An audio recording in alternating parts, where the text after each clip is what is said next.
A polyglot, someone who speaks more than 4 languages or more. So I happen to speak English, Chinese, Japanese, Khmer, and Teochew. And Khmer is my native language, but I am fluent in English more than I am in Khmer. So being a polyglot has its up and down, but I want to share with you my daily life or struggle, if you want to call it, as a polyglot. So the first problem is that I have a very huge first language attrition, or Khmer.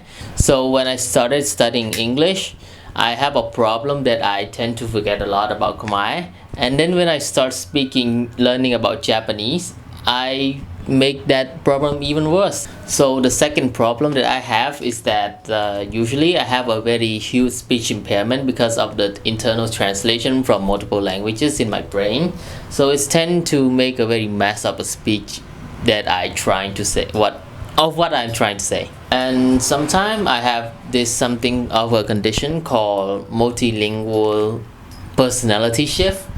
Is that what you call? Yeah, it is called multilingual personality shift or multilingual induced personality.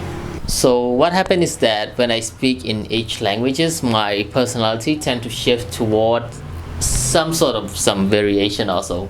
For example, when I speak English, I tend to be more relaxed and more open-minded. 日本語を喋るときは私はもっと緊張にしています。还有，如果我想说中文的时候，我有点生气，想喊呢，所以我不喜欢说中文的。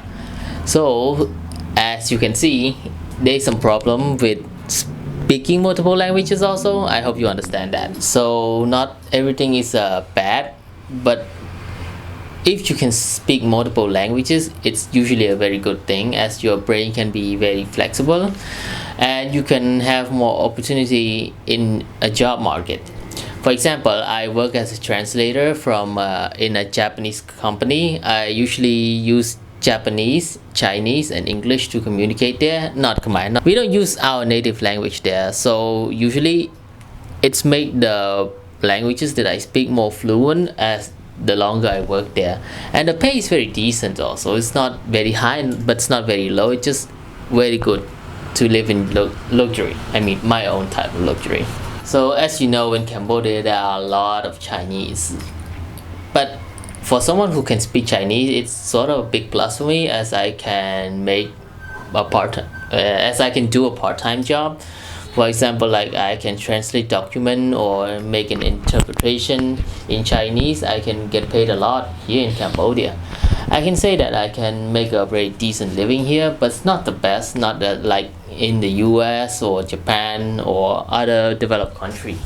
So I know that it is a short video, but I hope my first English speaking video will help you understand more about my life as a polyglot.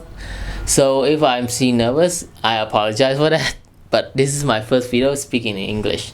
So thank you so much for watching. Don't forget to like this video and also share with your friends. Thank you.